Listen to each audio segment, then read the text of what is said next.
di naskah dari Pangeran Brontokusumo, Asoka ini adalah tempat yang di situ itu Sita atau Sinto itu ditempatkan oleh Rahwana. Ya, kita selalu beranggapan bahwa Sinto itu di Alengka itu ditawan itu ya, akan diperistri oleh Rahwana. Tetapi kalau kita melihat kenyataannya, kita membaca di dalam teks, ternyata tidak. Rahwana itu tidak pernah.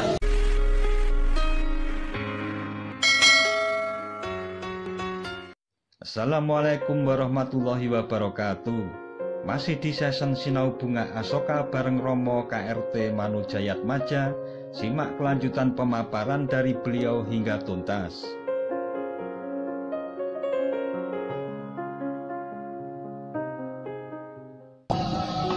Nah, itu mengapa kok di keraton tuh kok Asoka ini menjadi penting sekali.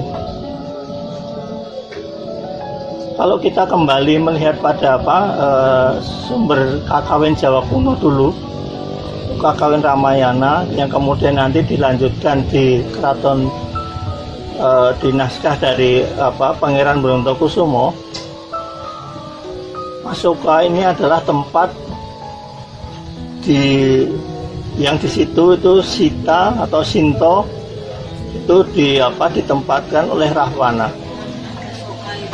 Ya,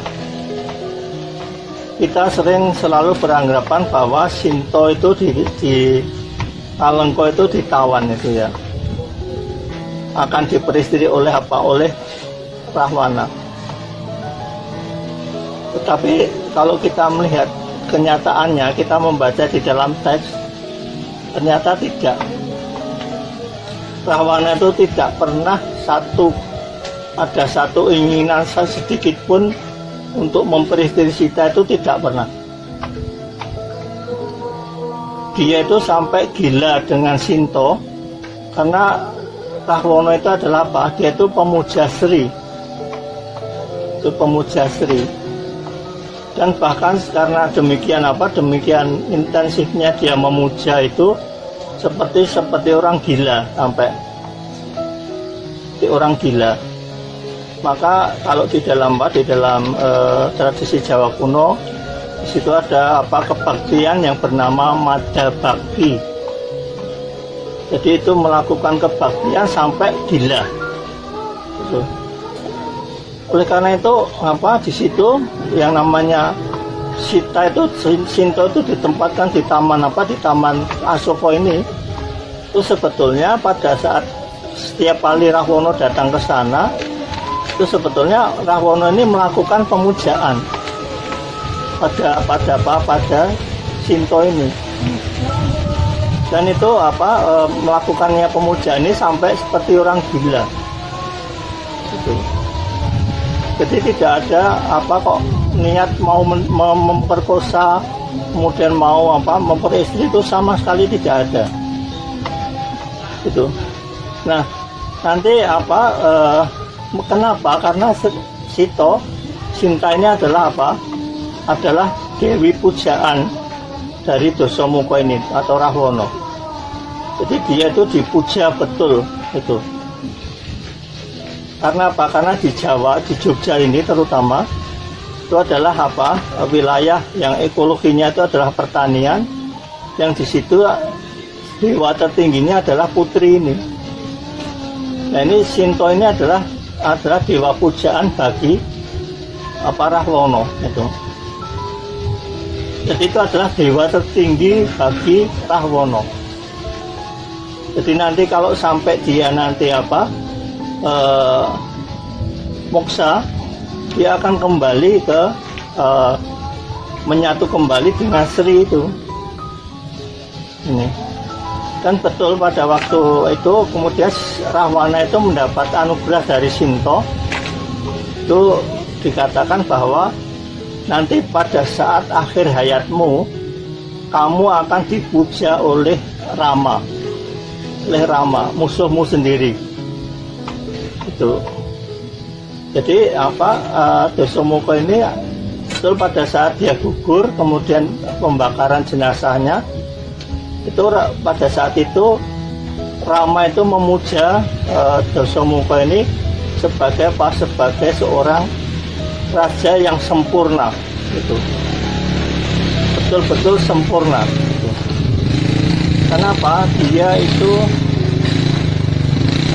melakukan pemujaan pada dewa pujaannya ini sampai sempurna betul, dan dia mendapatkan mendapatkan anugerah untuk segera bisa menyatu dengan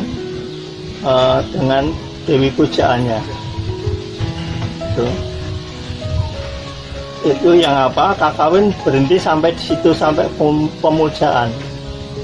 Dan ketika ini diterjemahkan oleh Yasodipuro di Solo menjadi Serat Romo, itu juga hanya berhenti sampai di situ.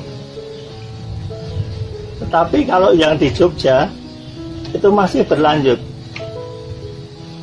Itu di dalam naskah Ramayana dari Brontokusuman itu dikatakan pada waktu dia memuja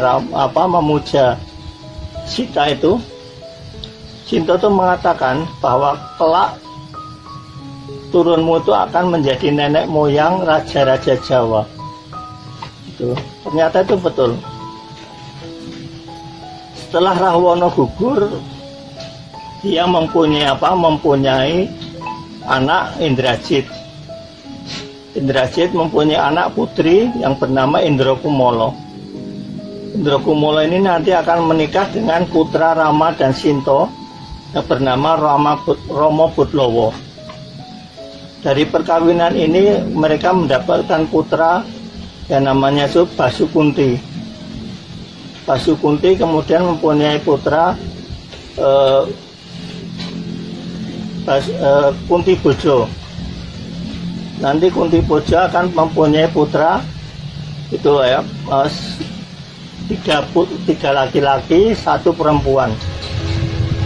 Itu Basudewa, Kunti, kemudian Arya Prabu dan Ugrasena. Nah, ini antara Basudewa dan Kunti ini nanti akan menjadi menjadi penerus darah Pandawa ini. Basudewa akan berputra Sembodra, Kunti akan berputra Arjuna.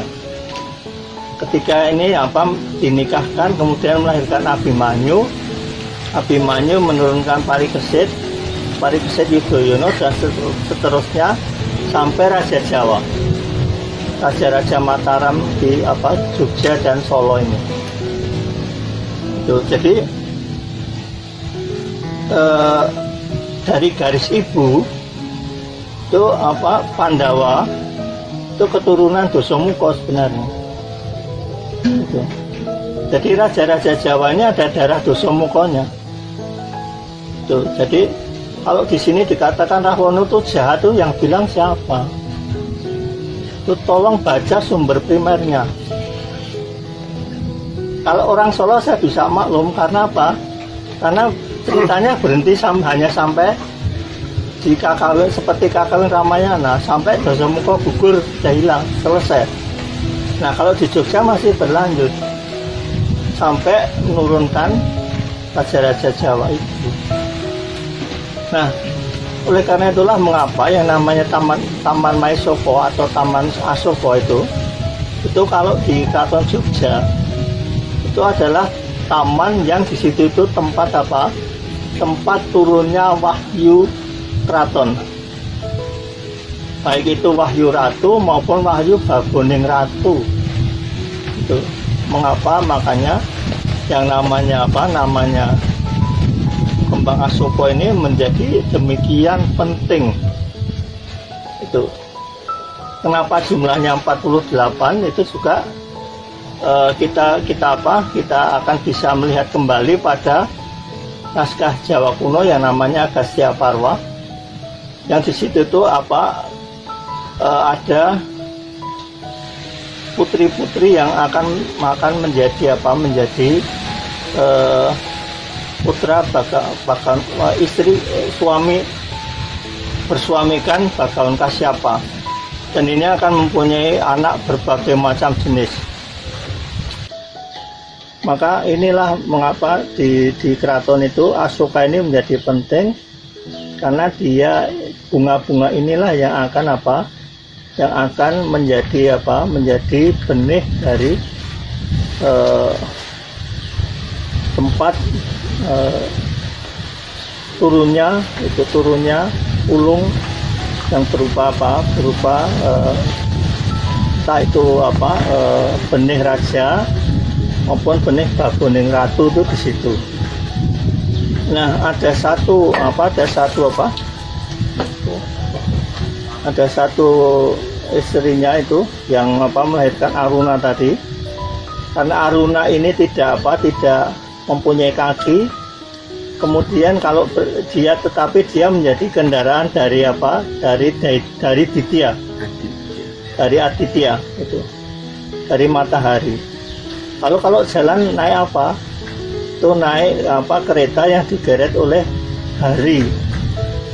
Hari itu apa artinya? Itu adalah kuda emas. Kuda emas. Inilah yang kemudian menggendong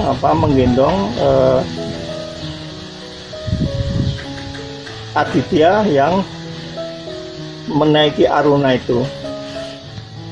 Ini, nah, kuda ini jumlahnya itu ada 1000 ya, kuda emas ini. Nah, ini akan berlanjut terus nanti sampai pada masa Majapahit. Kalau kita membaca Babat Mojopahit, ini salah satu kuda ini kemudian nanti ada yang diperistri oleh seorang Brahmana di Majapahit. Kemudian nanti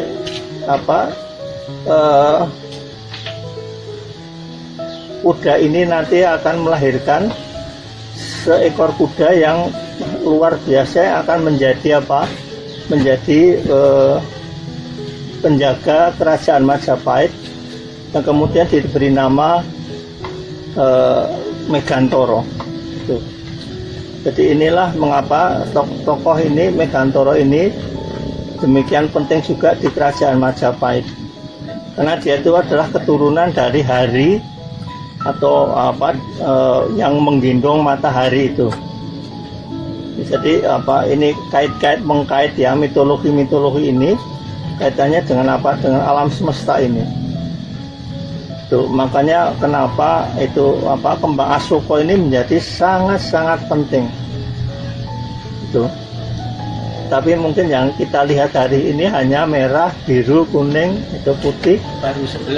Baru 11 ya, yang saya lihat kalau saya baru 12. Itu. Mungkin dulu kalau saya agak lama di Gunung Slamet, terus saya akan menemukan Asoka ini dalam jumlah yang lengkap ya. Itu. Kalau Merapi sedang tidak seperti ini, kita bisa ke lerengnya sana, kita akan menemukan juga bunga-bunga Asoka ini. Jadi hampir semua gunung di Jawa ini ada kembang Asoka ini mesti ada. Ya, karena karena ini menjadi tempat turunnya itu Wahyuning Ratu, Wahyu Bagoning Ratu itu. Ini. Nah, kalau ini kemudian kita lestarikan untuk ditanam lagi, itu saya kira akan kita harap alam semesta ini akan menjadi tenang kembali gitu loh. Nah, terserah monggo Mas Boy mau lanjutkan dengan acara apa. Ini ceritanya seperti itu, kenapa Asoka ini di keraton menjadi penting. Demikian pemaparan tentang bunga Asoka serta kaitannya dengan cerita kuno yang mempengaruhi tatanan sosial hingga saat ini. Ikuti suasana makan siang ala Watu Lumbung dengan menu khas sego degannya tetap di channel Datar Media. Sekian dan wassalamualaikum warahmatullahi wabarakatuh.